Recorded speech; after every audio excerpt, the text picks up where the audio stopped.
Welcome, Spartans, to Mission Debrief. We're playing every mission in the mainline Halo video game series in chronological order, discussing our experiences and sprinkling in a little lore along the way. If you'd like to play along and have your thoughts read on the show, email us at podcastevolved@gmail.com or drop us a tweet at podcastevolved on Twitter. We'll be playing the Crow's Nest mission from Halo 3 on the next episode. This episode, we're debriefing the Arrival cinematic in Sierra 117 from Halo 3. We made it! Oh my god! I'm your host, Colin Perkins, alongside David Arnold. Hello, everybody. And KRYSTA Brown. Finally! We finally did it, guys! We did it. We're in the end game now. We're over halfway. Yeah. Game now. Over the hump. Spoilers, KRYSTA. Can't say that. All right, so since this is the first mission of Halo 3, we usually do just a quick overview that Chris is going to take to kind of put you in time and place when this game was released. We're playing in chronological order, not release order. So from here on out, it's release order. But previously, things were wonky with Reach and ODST. So, Chris, why don't you kind of take us through the highs and lows of kind of where we're at? All right, so, oh my gosh. Just looking at the dates. So, the developers, Bungie, our Lord and Saviors. The original release was September 25th, 2007. Yeah. If it still feels like it just came out like a couple years ago. It's so weird. So there are 10 missions, 9 are playable. Other games released in this year, man, there was some good stuff. So we got the original BioShock, Call of Duty 4 Modern Warfare, Portal, Super Mario Galaxy, The Orange Box, Guitar Hero 3, Rock Band, the first Uncharted, the first Mass Effect, and the first Assassin's Creed. Oh, this is the ultimate year, really, wasn't it? That was a great year. Like, all these franchises are still going. Except and like for, like, Uncharted wasn't that, the first Uncharted isn't that great, but I just figured like it gets really good, you know? It was, And it was at the Assassin's time. Creed was so, but yeah, at the time. You know, it's become a big series. Everyone loves that game. Lots of good stuff. So the Metacritic score for Halo 3 is 94. Where do you think those 6 points come from? Who took them? Where'd they go? Who took them? I want to find that man and get Halo 3 at 6 points back. It's probably a PlayStation rating or something. So we're playing the game as part of the Master Chief Collection on normal or heroic, depending on. I'm playing what on we're heroic. feeling. Are you guys doing normal or? I'm doing heroic. It feels better on heroic. Oh damn! Now I feel like a bum. You're a loser. I did normal. But if you are playing along with us, play whatever you're comfortable with. If you want to go crazy, go legendary, or if you want more casual experience, go normal, or easy, I guess. If you're getting those chivos, easy is the best. So the timeline covered in this game is November 17th, 2552 to December 11th, 2552. And then at the very end of the game, there is an epilogue, which is on March 3rd, 2553. We'll definitely get into the time, place, and dates as we are going along, mission by mission. So, the marketing. Oh my gosh. A Starry Night. Oh, So yeah. good. Believe, which is the diorama. So good. Landfall, which was the live action. Yes, it was amazing. Mm-hmm. So Believe was the sorry, just to go back really quick. It was the diorama, but it was also some little snippets, commercials, right? It was like, there's interviews. Like, old timers, right? Yeah. It was good. Continue. IRIS? What's that? Iris. Iris. What's that? That was their ARG. Oh, right, I Oh, never got- okay. And then the Legendary Edition with the Master Chief helmet that you could not put on. Yeah, that's crazy. People were very mad because they were thinking they would get this Master Chief helmet you can like walk around with, and it's very small. Maybe a 5-year-old could fit their head in there. Mm-hmm. They're still available out there if you want one. Go pop on eBay. Lots of Yeah, people selling I those think they're easy to get. Yeah. It was one of those limited edition things that was everywhere. Yeah, you can. Honestly, you go into a pawn shop, you go into like a Goodwill, or you go into just one of those used game stores. You can usually find one for like $50. Oh yeah. I need to get one. I don't have one. So eventually I'm going to find one, track one down. So, some additional media is Halo Uprising and Ghosts of Onyx, which is an amazing book. Yeah, Uprising. So Uprising is the comic I think I've talked about at some point, but that explains kind of what went on when Chief was on the Dreadnought after just he left. Murdering everyone. Yeah. I think exactly. I haven't read that. Really? You should read that. Yeah, I think I have. Yeah, have a read. I won't fill in all the blanks, but he does a lot of stuff, and then there's other stuff that goes on. Ackerson's involved as well. Oh. So, yeah, it's kind of cool, but not super duper necessary. But yeah, it tells a cool little story about what's going on and some other things. Some of the issues, and I'll kind of talk about this along the way, is like it's been a month since this Covenant first came. So both of these resources kind of help fill in some of those blanks about what's been going on. All right, so let's dive into it. Last mission we played.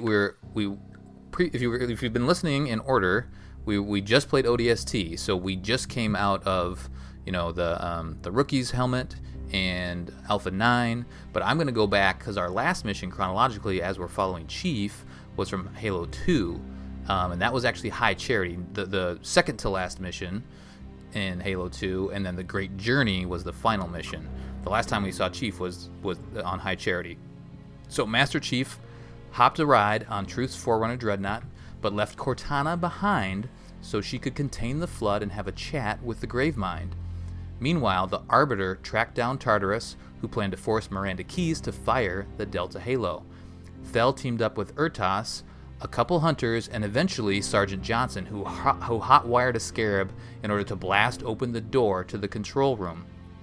After some Banshee flying fun, Arby kills Tartarus, and the team stops the Halo from firing. However, all of the Halos in the array are now in standby waiting for remote detonation.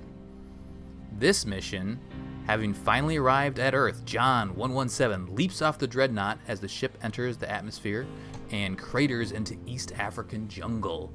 Sergeant Johnson scrapes him out of the dirt, puts him through a brief concussion protocol, and reintroduces him to the Arbiter as an ally. The team then sets out through the jungle to fight through Covenant forces and reconvene with Miranda Keyes. The date of the game is November 17th, 2552. I just want to mention this. So one of the things that I struggled with is, as we just played ODST, Johnson had that conversation with the Virgil on November 15th. So they got to Earth before the Dreadnought. Even though the Forerunner technology, like the Dreadnought, should have actually got into the Sol system way before they did, they were dealing with Chief on the Dreadnought, and that's explained in Halo Uprising. Cool. So that kind of helps fill in the gap and kind of helps you understand, okay, wait a minute, this Forerunner technology, they should have gotten there way ahead of time than the UNSC. They did, but Chief was causing a ruckus on the Dreadnought. So that would be a good reason to read Uprising.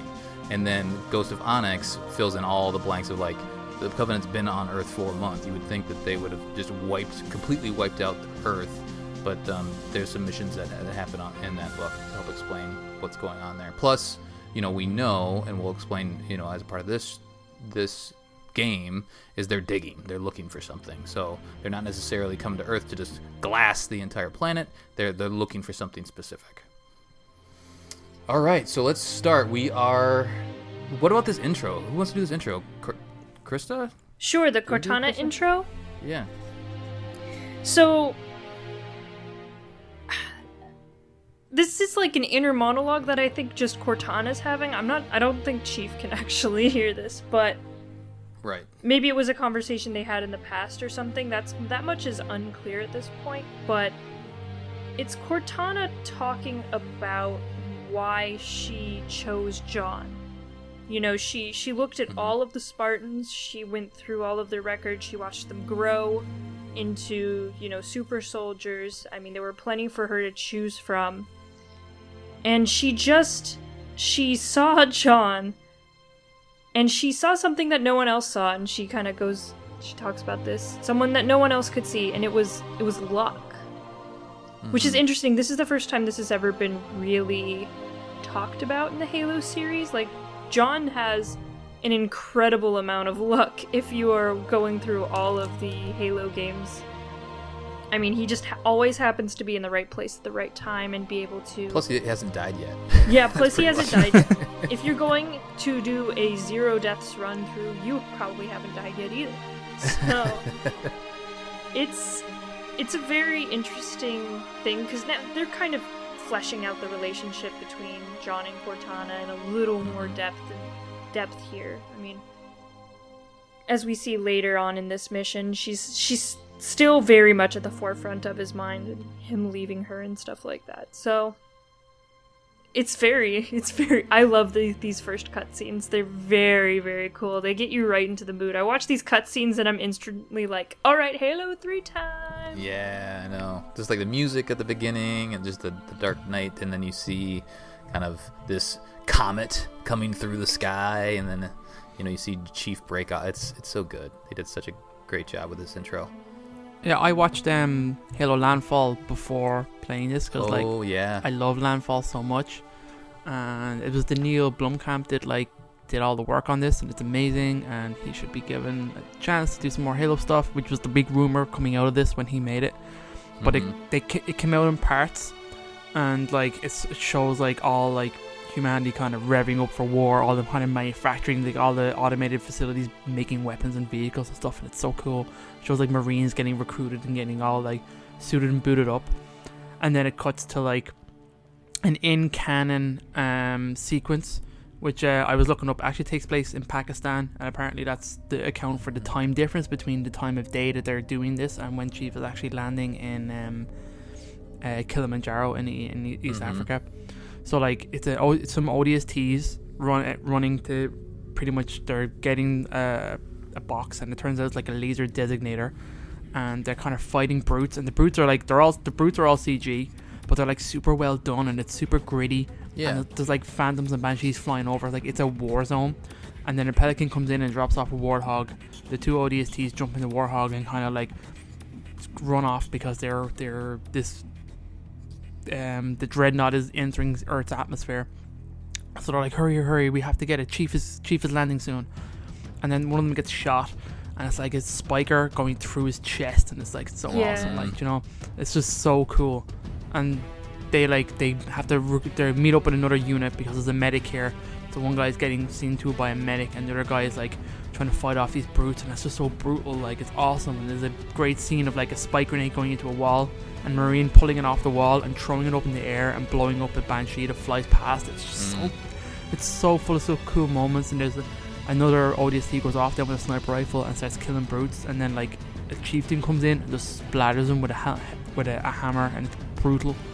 Or when the guy gets pinned to the wall with the spiker. That was excellent. Yeah, he's he gets pinned to the wall by spiking the arm, and then the medic has to come up with a saw and cut the spike from the wall, and then pulls this guy down, and kind of a guy eventually laser designates Chief, and you see this big fireball in the sky and a small fireball spitting off from it, which is the actual intro sequence to Halo 3 Den and Arrival. When you see that cylinder, that's they've laser designated Chief, obviously, to be able to track him, and then for the recovery team to get to him.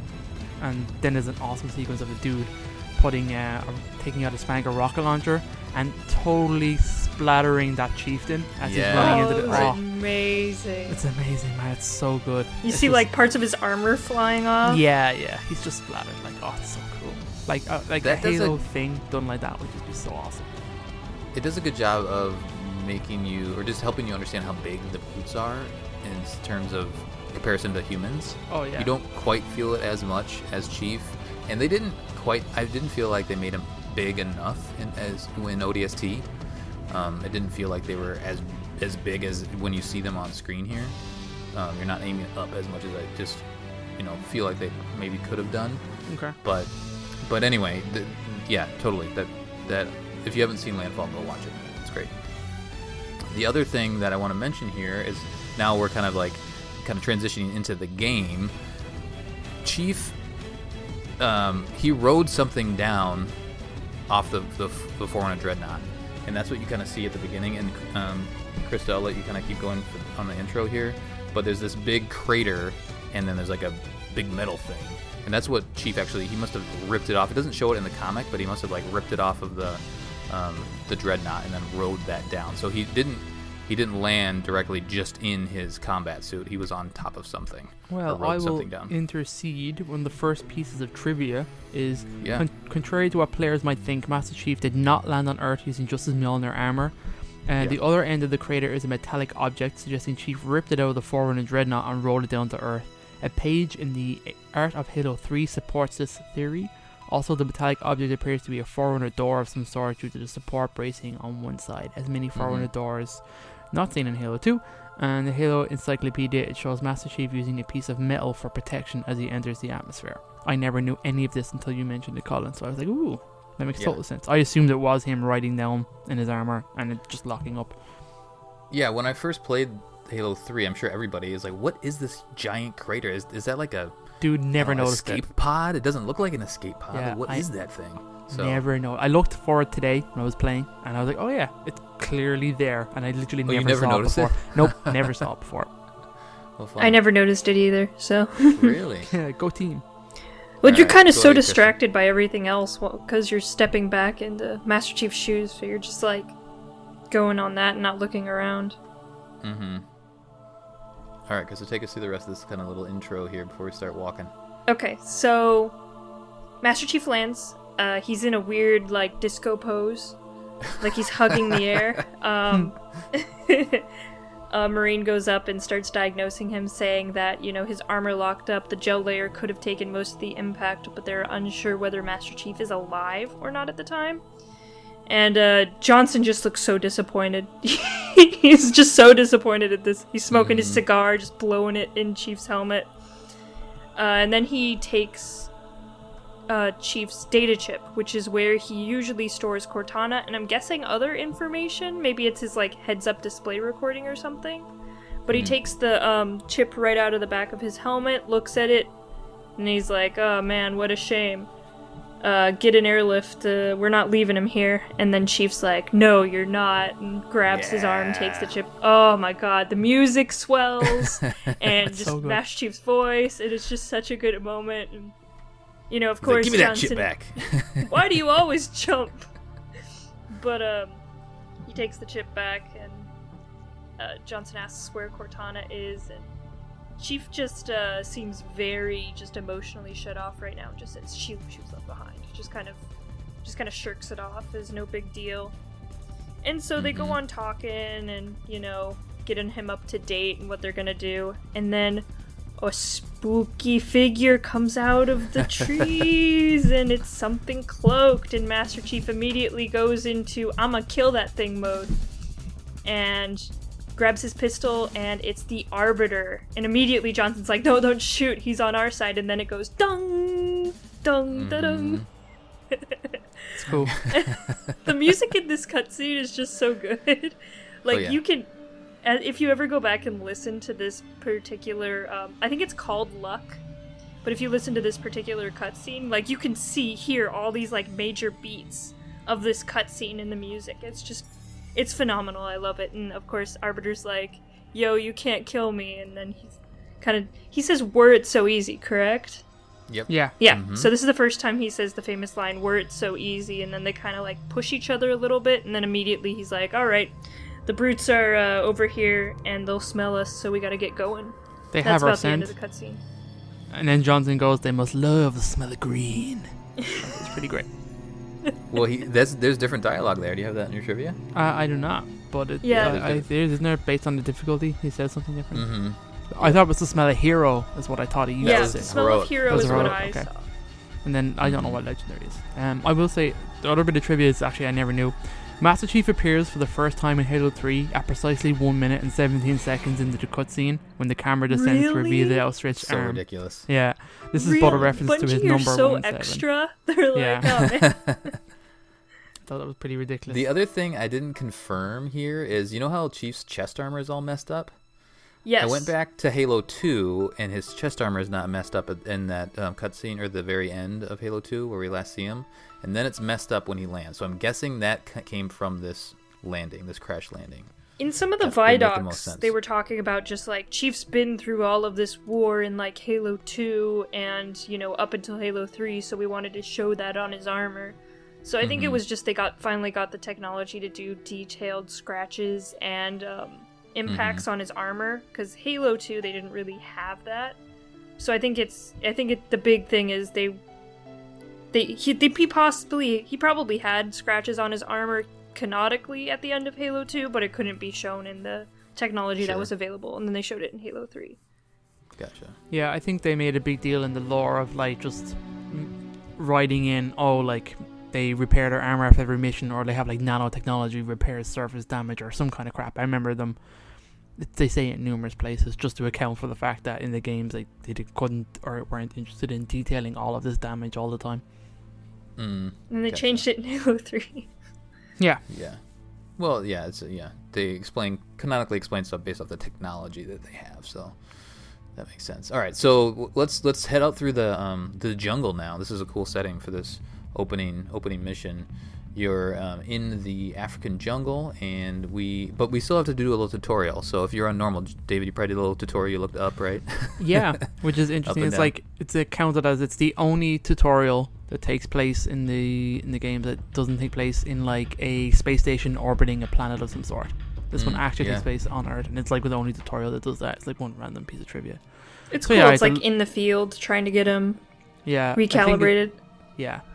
It's just a quick look up and down, and away you go. I'm sure on easy or something it's probably a bit more and might give you the invert option choice. Yeah.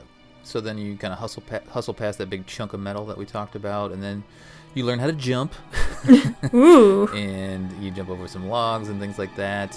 You have this whole, this squad of Marines and Arby and Sergeant Johnson, helping you kind of get to the evac. So it's kind of fun to see everybody roll along with you. And then you hear them at some point. Don't you hear the brutes in the background? Yeah, they start howling. Mm-hmm. Do we want to mention just the multiplayer? Like what happens when you're playing multiplayer? Oh yeah, let's talk about that real quick. Go ahead. Okay. So I realized why I only like playing player 2 pretty like immediately after I stepped into Master Chief's shoes. They spawn him with the 2 worst guns in the game, like the AR really? And just the pistol. Oh yeah. But so don't bash my AR. The AR's not very good in this game. Come on. It's not very good. They brought it back, which was kind of like me. I always liked the AR from Halo 1, even though it's rubbish. I don't know why. It's just an iconic weapon. It's so good. God. They brought it back, but they have the clip, and they made it more accurate. I remember them saying, but it's just not. It's not the same weapon. It's not the same. No. But so your player 2 will be Arbiter. So no matter what, your player 2 will always be Arbiter, and I think he spawns with a carbine, which is one of the best guns in the game, and like a plasma pistol. I think his AI has a energy sword, but I don't think if you're playing player 2 he'll spawn with it as a player. So he only spawns with it as an AI. And then of course player 3 and 4 are 2 other elites, and their names are...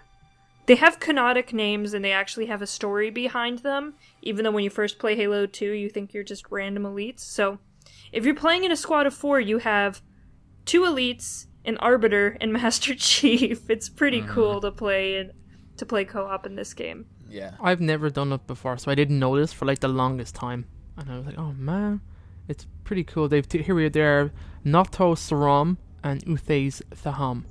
And they're the name of the two elites, and they're actually featured in later books and stuff in lore, which is pretty cool. Yeah.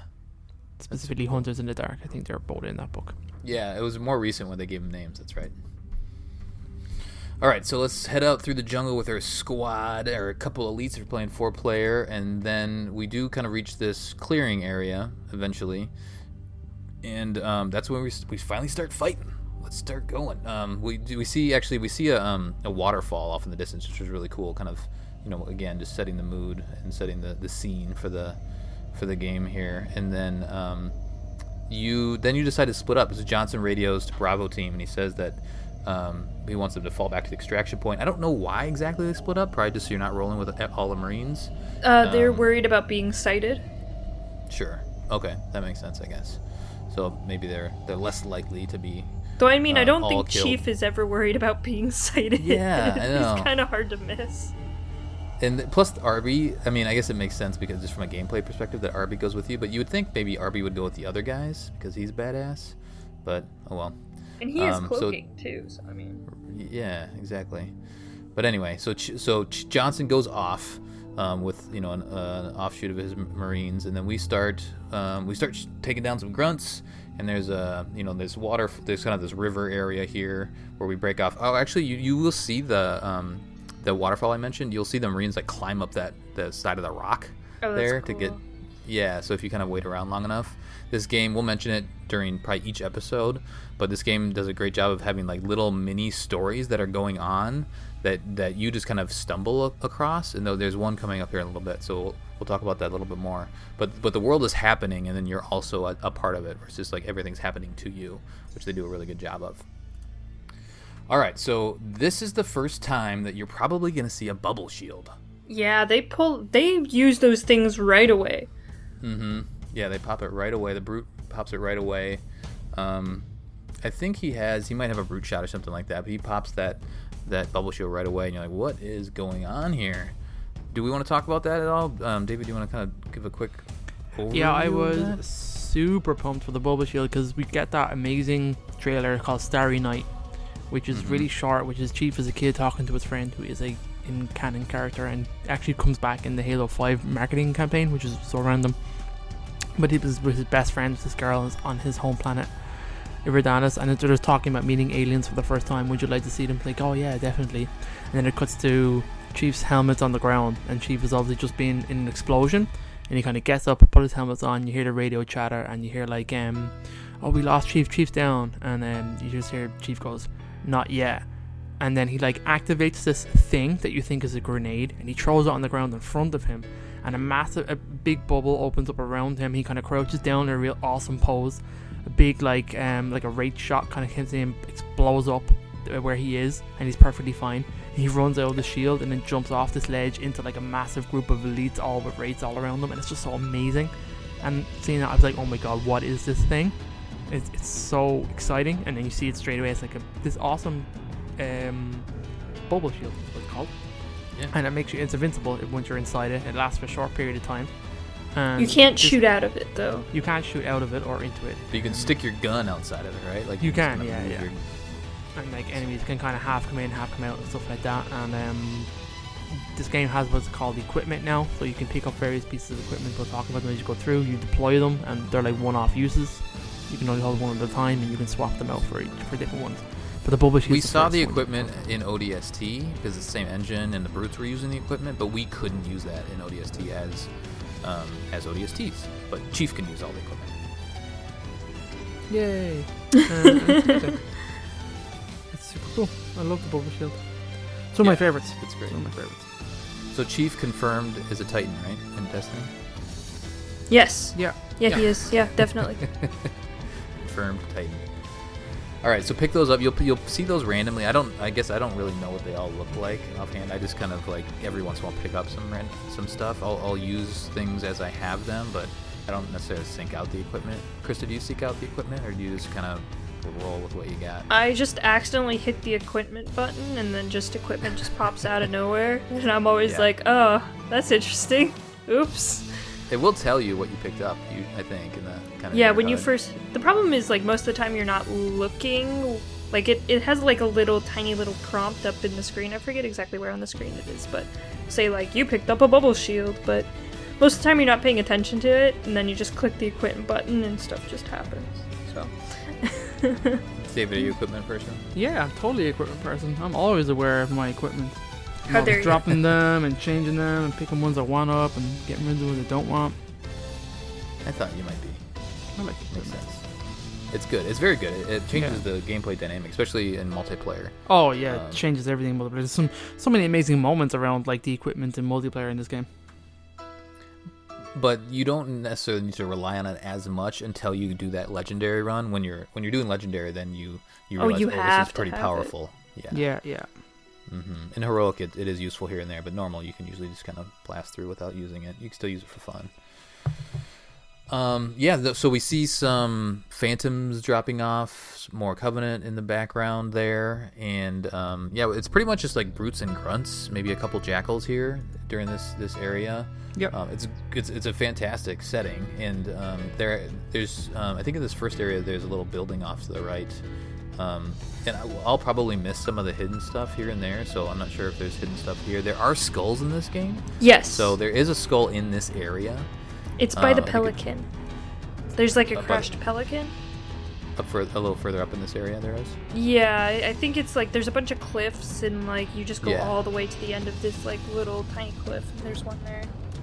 And of course in this game you legitimately just physically pick up a skull and you can actually carry it through the game as a weapon and just bash people with it. It's pretty great. Yeah, so this skull here is the blind skull, which is that no HUD? Yeah. Right? No radar. Oh, is it no radar? No radar. Yeah, no radar. That makes sense. So we have that, and then we're just kind of getting used to the gameplay here and kind of all the little nooks and crannies, and there's rocks for the enemies to hide behind, and just the water setting in this jungle. You feel like you're in the middle of the jungle in this area. They do a great job. It's kind of setting that mood for you. And every brute has a brute shot. Yeah, the brute shots are Oh my god, here. they're really brutal.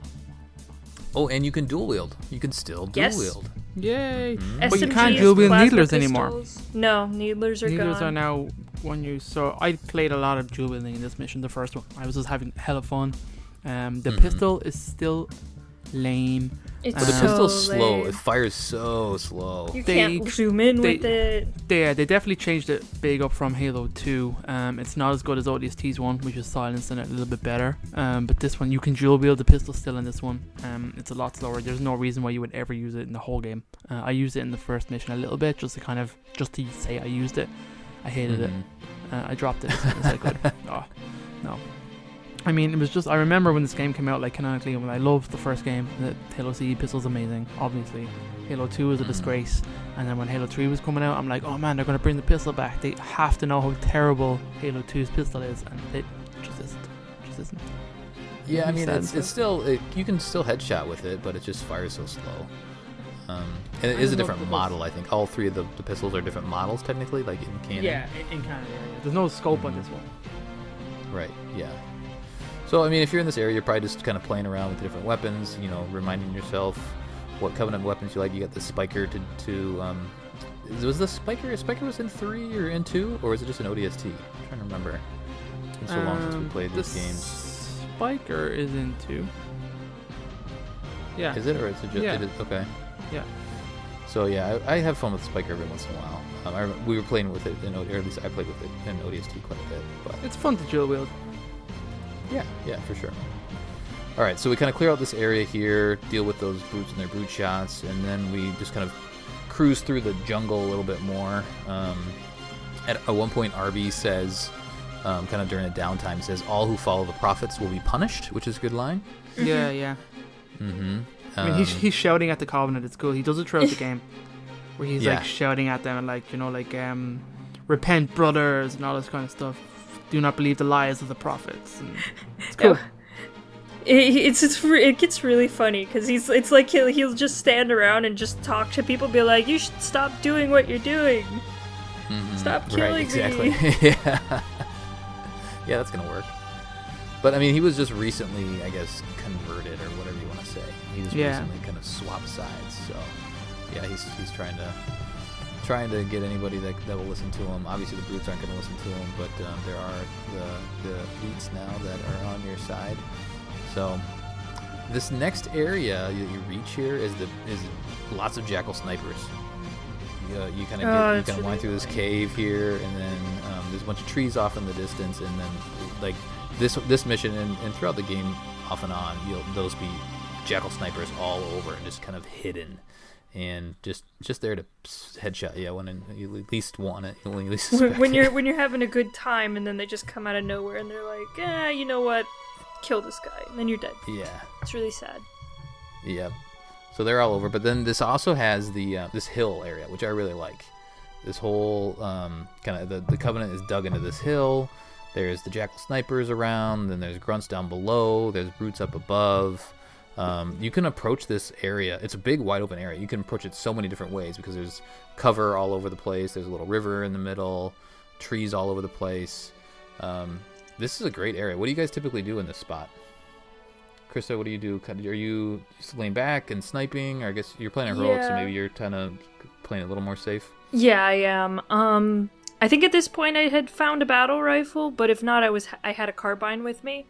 And I just systematically took out all the jackal snipers and then entered the area. And then there was like a couple jackals and maybe a brute there. Just a couple shield jackals or something. Or is this the one where it's only jackal snipers? This is kind of that hill area. So you kind of come in. There's a phantom. Is that the one I'm thinking of? No, this is past that's a little that's after. Oh, sorry. It was after that. Okay. The problem with this particular mission is everything looks the same. Right. It all looks jungle. the same, but most of the time when I'm confronted with a bunch of jackal snipers, I'll take them out before entering the area. Yeah. And so I usually kind of go forward and just kind of ram my way through. I try that, and if it doesn't work, then I'll try to come back. Sometimes I'll get caught though, because there are a lot of checkpoints in this game. So I'll proceed like way up, and then I'll figure out that that's probably not a good idea. Die, and then it'll spawn me like right in that same spot sometimes, and so it's hard to like get back into the distance. Sometimes I'm just like sprinting and just kind of continue to get pelted. So, so yeah, it's just this area, and there's just does it feel like there's more enemies in Halo 3 in each encounter? I felt like there was a lot of enemies in this mission. Mm-hmm. Yeah, lots of grunts especially. Yeah. Oh, they're everywhere. When you think you have them all, there's one. This mission's amazing. It's so good. It's such a great intro to the game. Yeah, totally agree. All right, so we get past this hill area, deal with some jackal snipers and whatnot, and then now we are gonna finally get to this little clearing area. You kind of climb through the jungle a little bit more, and then you get to the clearing area where you reach down below. You kind of get down below, and then that's where you see the pelicans here. And so these are the pelicans. I think this is the initial pickup spot. Mm-hmm. This must be. And then is it like a water treatment center or something like that? It looks like something like that. I'm not sure exactly where it is, but in this cutscene where this is the one where the cutscene takes off when you see like Johnson being captured, isn't it? No, that's at the very end. This is the first. Yeah. This is the first cluster of buildings. Mm-hmm. Yeah. So there's two pelicans. There's like a river, and then the pelicans get shot down. Oh yes, sorry, I was way ahead. So Johnson's in one of those pelicans. Yeah. Yep. And so there's a phantom that comes through. Actually, so the pelicans get shot down by a banshee, and then because they're pelicans. Well, sometimes pelicans are badass, but not these ones. There is a badass one in this mission that I'm looking forward to talking about, but like, the game starts and you immediately get two pelicans get taken out. You're like, God damn it! It's Halo, of course they get taken out. Nothing. Right. So they get shot down. Johnson's in one of those, and then it's your job to go find Johnson, right? Johnson gets kind of captured quite a bit in Halo. I've kind of come to realize, like, he's been taken here and there. He's always in the front lines, man. Yeah, that's true.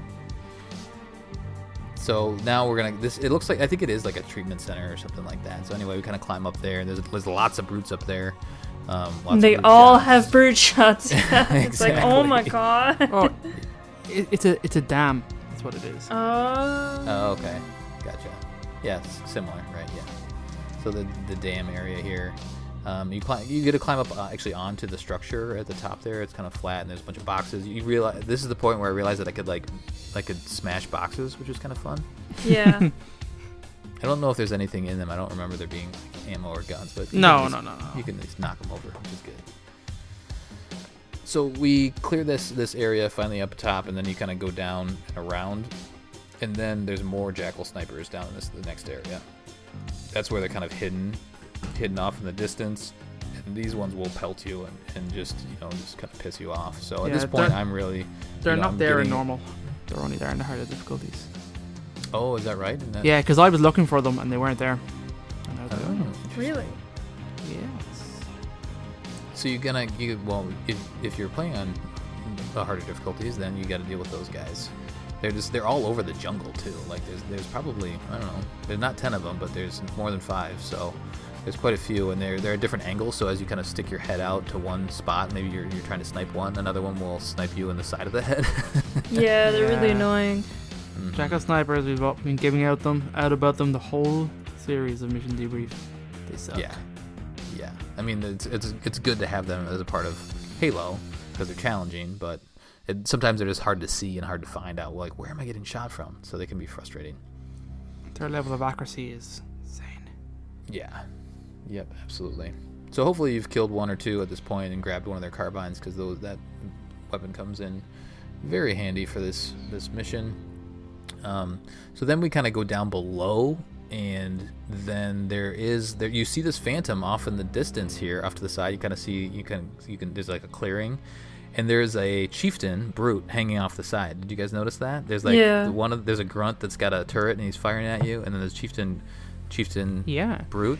You can actually shoot his helmet off and you can kill him. It's possible to kill him in the wreckage. However, the chieftain is still present to push Johnson into the prison later, so they reckon it's either 2 different chieftains or more than one of the phantom is not scripted to die. Yeah, it's kind of interesting. Yeah, I thought that, so I did end up killing him, and then the chieftain showed up at the end there. So I was like, oh well. But it's still cool. He's like hanging off the side of it, and yeah. Oh, the other thing I thought is maybe if like you shoot off his helmet, does he not have a helmet on the other end? But no, it sounds like it's just a gameplay thing where it's the full-on chieftain later in the mission. But yeah, this area is actually kind of difficult because there's actually if you get too far up and around kind of where that pelican is or the phantom is, then you end up getting shot from behind because there's some jackal snipers and grunts kind of behind you because you're just really winding around this whole mission. It's very windy and this area is quite difficult on Legendary. Mm-hmm. Because of all the snipers everywhere and the units, and there is cover, but you are getting hit from like all sides. Yeah, and you have to go like towards the pelican and then around to even get at the enemies at the top. Yeah, but and there are a lot of brutes and stuff up there. And I do appreciate that the pelican has a crap ton of weapons. Yes. So you get up to the crash pelican, you get like all like ARs, a sniper rifle, battle rifles there. It's cool. And I think that's around where the skull is. I think it's a little bit past that pelican. Okay. Yeah. Yep. Oh, let's see here. No, there's not a skull there. Oh, it's skull, at the far one? The skull is at the very beginning okay, yeah. of the game that we talked about. There's another skull that we'll come up to in a little bit. So anyway, this is the crash pelican. This is Johnson's crash pelican right here. So he must have crash landed, and then they grabbed him here. And then, well, you see him running. As you come into this area, if you look up a little bit across the bridge, you see Johnson and his Marines running back and like shooting at elites and stuff like that. Oh, so the brutes are chasing him. Yeah, no, he's there because he's talking and shouting. You can actually see him run across as you enter this area the first time. They capture him. They must capture him. A lot of little details. Yeah. One thing I'm speaking of, because I mentioned before, there was the game is happening and you're kind of part of it. So there's that you just mentioned, and I probably skipped over it earlier in this mission. There is a brute like on top of a tree, a big log, and he's like got a Marine by the neck. Yeah, and they have a little dialogue back and forth, and you can actually save that guy if you take out the brute. If you don't, if you just let it happen or you're just bad shot, he will kill the Marine. So that's pretty cool. And the Marine will join your team. He'll actually have a little dialogue about kind of what happened. So lots of stuff like that happens in the game. Also important to note, Nathan Fillion is like every second Marine in this game. I know, it's hilarious. I'm like, Buck, is that you? Yeah, it's really funny. Yep. Yeah, it's not Buck, but I think he's gunnery somebody. They call like him he Gunny, does have a don't name. they? Mm-hmm. There's a few different character models that have Nathan Fillion's voice, and they have different ranks. But there's definitely a sergeant at one stage. There's way more of them in the next mission than there is in this one, but like he's everywhere. Yeah. Which is cool. And again, it's weird playing again in chronological order because you've heard that voice as a main character, but this was in 2007, so a couple years before ODST came out. So this is probably the part. Or was he in Halo 2? He was in Halo 2, but he wasn't as credited as that at the time. Because I remember them in the one of the Vidocs for Halo 3 was they showed a bunch of the voice actors that were involved. There was one like around the voice actors, and you got to, I think that was the first time we saw Steve Downes and voice a line, and we saw Keith David, and like he was obviously a much bigger character in this game, and there was lots of other star-studded cast. And there was they did a quick interview, and like Nathan Fillion had been a big advocate, like he was a massive Halo fan, and I'm pretty much sure he kind of wormed his way into it, of like, hey, I'm a massive fan and I'm a celebrity, get me in your game or whatever. Yeah. And he just like got into Halo 2 as just a voice character, and then obviously in Halo 3 he's all over the place. And then I imagine there was discussions in there obviously about Halo 3 ODST. And then we mentioned that he's in Halo Reach, so like he's in a ton of Halo games. Really considering. It's cool. All right, so let's continue on through the jungle here. Once you kind of get past this area, you kind of climb up and around some more trees, and there's some kind of grunts that come and flank you, and there's some jackals kind of through these rocks here. You kind of climb through a cave, and then this is kind of where you get another little cutscene here. So this is what we're talking about, Johnson getting captured at this point, and you and Arby kind of overlook this. This must be the this is the dam right here. You actually see the dam, and you see a pelican coming in, and you kind of see all of the Covenant of they're just kind of dug into this area, and then you see the chieftain here just shoving Johnson into the door of their makeshift jail, and then Johnson turns around and punches him in the chest. Oh, it's so good. So the ever defiant Johnson. That's why we all love him so much. And then this is the final encounter. It's a long encounter here at the very end of the game, but this is a really good one. This is so memorable. I remember playing Halo 3 originally, and then when you come back to the game after playing it, maybe it's been a year or two, and you're like, oh, I remember this part. This is where that chieftain like charged me from the other side, came in and just destroyed me with his gravity. Yeah, if you don't know he's there, it's like a shock. It's like, oh my god, what is that? Right. Yeah, it's very good. What's your approach here, David? What do you stay up top, snipe? Do you kind of get down low? Because there's so many different things you can do. I don't think you can jump across, but you kind of have to go off onto the side, I believe. Yeah, you do. Yeah, you do. I use my I used a BR for a lot of this mission after messing around with some of the weapons. So I did a BR for a lot of it, and I did try the AR a good bit, but I was actually cycling through a lot of weapons just to kind of, because it was the first mission. I was just picking up stuff as I was going along. I used the needler for a good bit. Yeah, pretty much. Yeah, because the weapons do feel a little different. I mean, they're the same weapons, but they do feel a little bit different. They're more or less effective than previous games, so that makes sense. KRYSTA, you sniping here? Well, I actually have kind of a funny encounter. I'm going to backtrack a little bit. So in that Phantom area, just as I was about to leave, Arbiter got stuck and died. Oh, like actually, is this where the chieftain was hanging from the Phantom? That part? Yeah. It was towards the end of that when you're up top. So Arbiter died. No and way. He dropped his energy sword. Oh yeah. So he got like 2 shots off on that, and then it died. But that cutscene where you're like overlooking everything, Arbiter's just not there. Really? Just I didn't know that could happen. Yeah. It was hilarious. So I had to go through all of this first. He didn't come back until after you saved Johnson, so I had to go through all of this solo. But at that point, they stuck Arbiter, and I just saw him fly up in the air and then drop down dead. I'm just like, oh, that's interesting. I didn't know that could happen. It was pretty funny, but is he that useful though? Does he? He was actually super useful to me. He was taking out brutes left and right. Oh, nice. Yeah, I was just surprised how good his AI was when I was playing through. But so back to this encounter. At this point, I had a BR. No, I had a brute shot and I had a beam rifle. So I beamed all of the jackal snipers. And I beamed a couple of the brutes and actually got the chieftain as well. And then just dropped down, and basically there was no one left.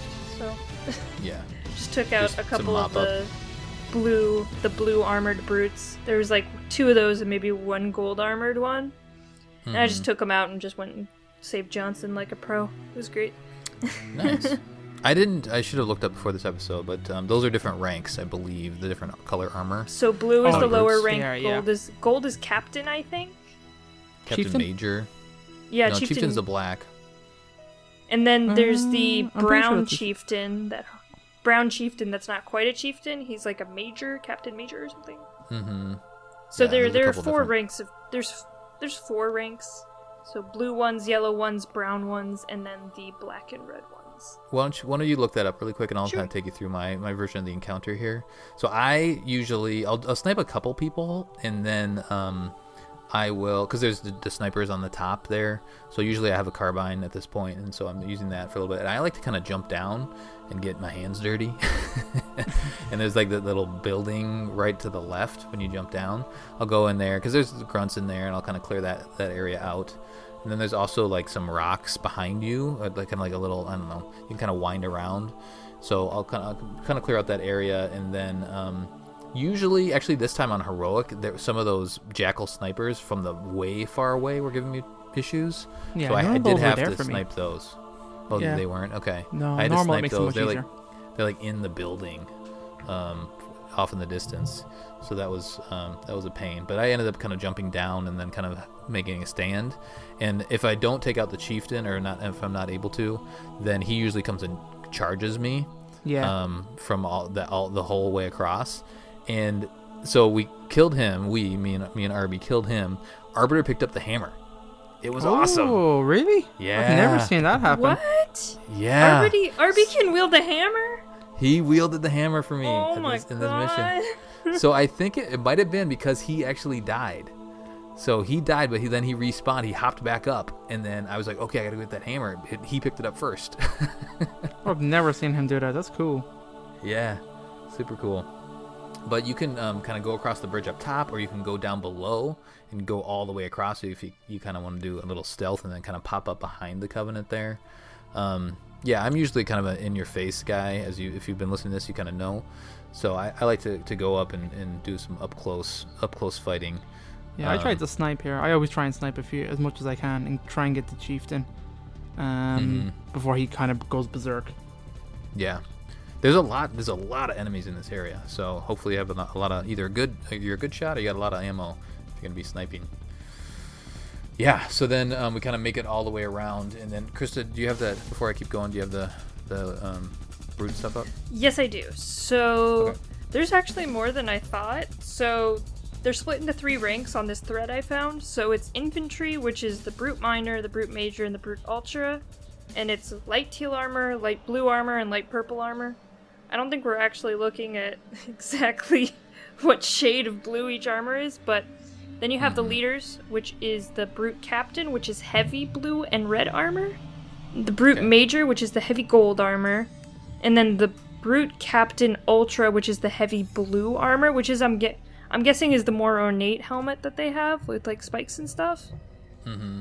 And then you have the heroes, which is Brute Chieftain with weapon, which is the ornate black and red armor, and then the Brute Chieftain with armor, which is the super heavy black armor. Ooh. Oh. So they Dang, are that's a chieftains. lot. So the ones with turrets are actually chieftains. Okay. And I don't think we see any of those in this mission yet. No, But, so I it's think it's either the hammer or the turrets. Those Yeah. those are the chieftains. But yeah, that's a lot of ranks. Wow. Yeah, I didn't realize. Oh well. Yeah. Very cool. Well, it'll be good to, I mean, I'm sure we'll get it wrong as we're talking through, but it's good to at least have that as a base set of knowledge as we're walking through this. Yeah, and maybe we'll look for it next time. Yeah.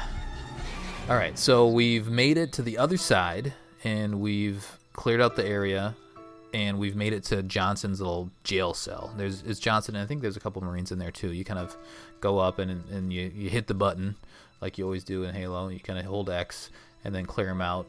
He has some good dialogue here.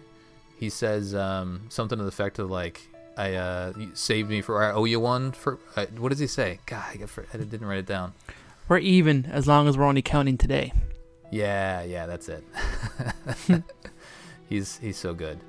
So you saved him, and then now the Pelican is going to come in to save you, but there's some more Covenant to deal with. There's a couple Phantom dropships that come in, and you have to clear out all this area before you get to the. Actually, Is it timed event? Do you guys know? Does the Pelican come in at a certain point, or does it come in when you get back up to on top of the dam? I think it's maybe when you have to kill a certain amount of enemies or brutes or something. Mm-hmm. I'm not exactly sure what it is. Yeah. So, more or less, you're just clearing out, just like you've been doing. Clear out this area. It's mostly grunts. There might be a couple jackals here and there, and then some brutes that you need to clear out. But then, as David mentioned, your Pelican finally comes in. He's called Hocus. Johnson refers to the pilot's name as Hocus. And this is actually a badass Pelican, one of the few. It actually does something. Badass Pelican, the whole series. It's so goddamn cool. Yeah, and he shoots down the phantoms and comes and save you. With rocket pods on the front of it, all these missiles come flying out and it blows the shit out of them, which is a really kind of sneaky thing when we're going for power score. Shoot at the phantom with any weapon you have. Just shoot at it. Really? And you can get the points for it? Yeah, oh you'll my get the points. God. That's amazing. Nice. It's cool. Very nice. Cool. Then we just hop in the Pelican, and that pretty much ends the mission there. The other little thing that I mentioned, so one of those phantoms that gets shot down above the river, you can actually see it sinking in the river, which is very good. It's cool. Mm-hmm.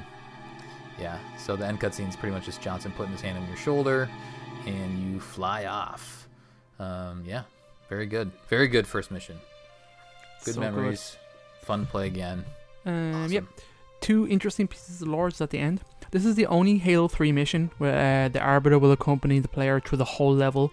This does not include Halo because the single player will absent during the fight with 343 Guilty Spark. So that's kind of spoilers for what's coming up ahead. So I found that quite interesting. It is possible to break this level by tossing a plasma grenade at the Kilo 23's cockpit at the end of the level.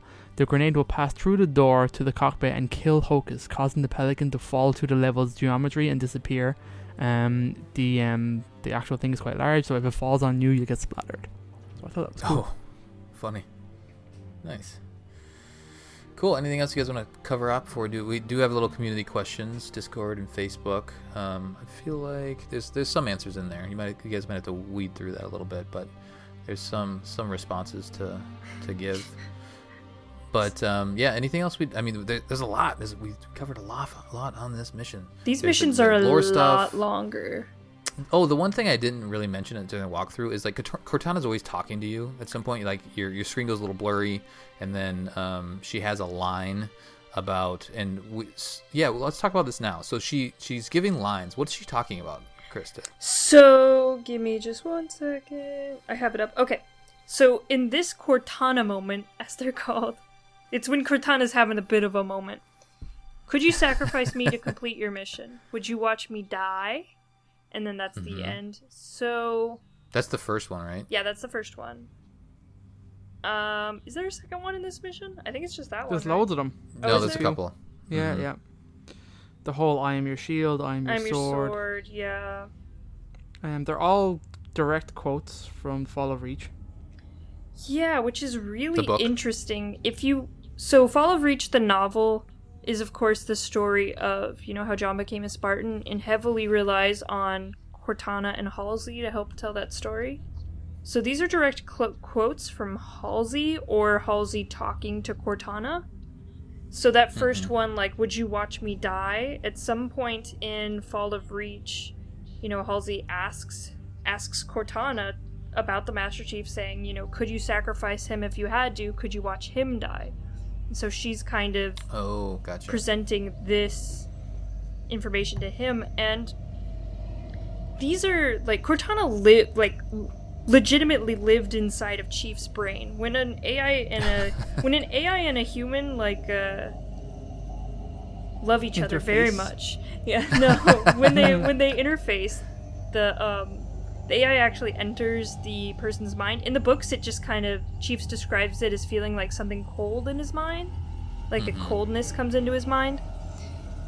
So, these are probably just imprints Cortana left behind? Or we don't know exactly what they are. Because he couldn't possibly remember this because he wasn't in this scene with Dr. Halsey. Yeah, that's a good point. And she's not, like, there's no way she's talking to him right now. No, like, it's like him Cortana. remembering or feeling something. Yeah. I mean, we talked about it before somewhere, where we were hypothesizing, was this something to do with the Gravemind, because, you know, the Gravemind has this crazy-ass telepathy ability, and we know that there's things happening right now with Cortana, because she obviously got left behind with the Gravemind on High Charity. So I remember us having a conversation before thinking, is Chief aware of this? Is he seeing it? Is it for the player's benefit?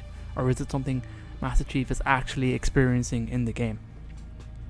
It feels like almost like a guilt moment for him, though. He's so guilty about leaving her. He's like personifying her. Yeah, I'd like to know. From a gameplay perspective, it's I think it's helping remind you one of the reasons you're fighting is for Cortana, just reminding the player of the relationship that you guys have. Yeah. You know, through Halo 1, through Halo 2. She's very important to John. And if you played, you know, there's things that happen later in this game, but if they didn't have this, then all of a sudden you'd reach this point where it's like, oh yeah, Cortana. Okay, I remember her. So I think they needed that to have these to make the whole story that they're telling here make sense. Well, and it's definitely a story of reuniting, kind of. You know, the guilt of leaving and then the joy of, you know, trying to find or searching, or it's an interesting overarching, like, because there's so much going on. Like, later in this game, there's crazy set pieces, but there's always this little story between John and Cortana going on in the background. Do you like how it stops you? No. KRYSTA? No, I hated them. Everyone hated them. Mm-hmm. They happen especially when way you're too speedrunning often. something. I remember, I think it was David, Aaron, or we were playing together, and Halo 3 is really broken on the Master Chief Collection, so it was super laggy, and then these showed up, and it was even more laggy. Yeah. It was like, oh my god. It was like, Game what's broke. going on? Oh yeah.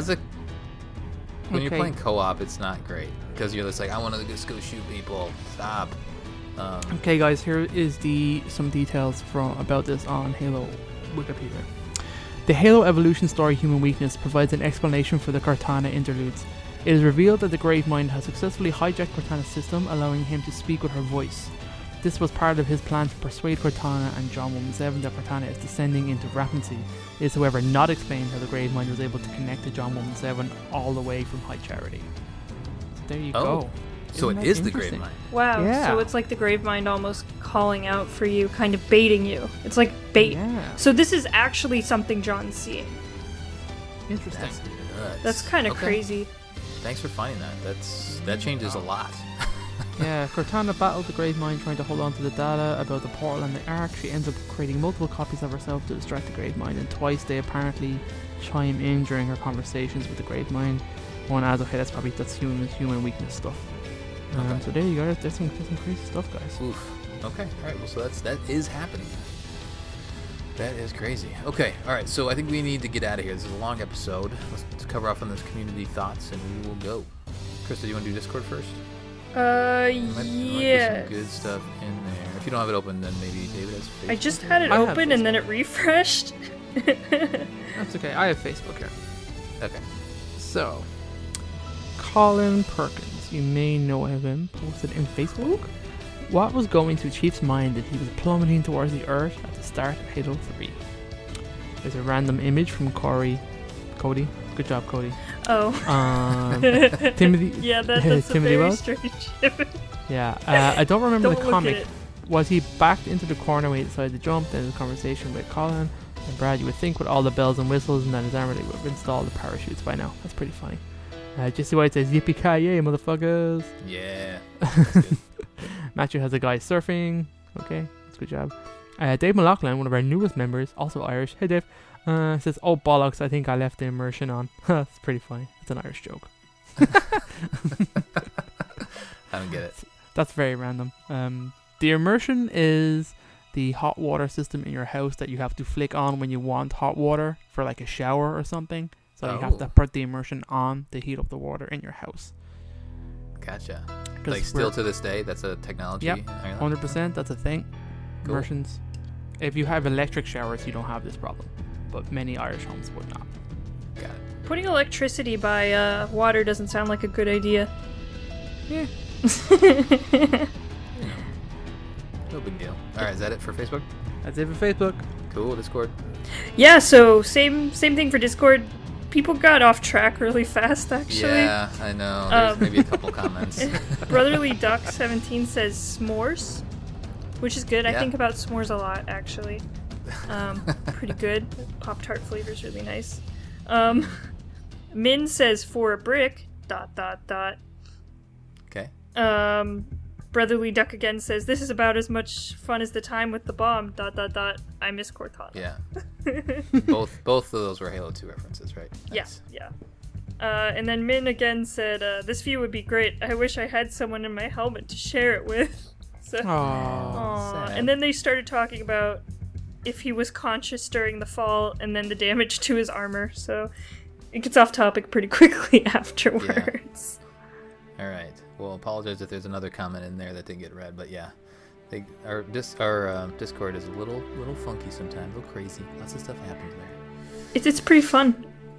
It's a good time. KRYSTA loves hanging out there. I do. I hang out there a lot. Mostly just trolling and posting memes. All right, let's get out of here. Let's move on to Crow's Nest. So that'll do it for our debriefing of the Arrival cinematic in Sierra 117 from Halo 3. Oh my god. On the next episode, we'll be covering Crow's Nest. Send us your thoughts at podcastevolved@gmail.com or drop us a tweet at podcastevolved on Twitter. Until next time, evolve. Evolved. Evolved.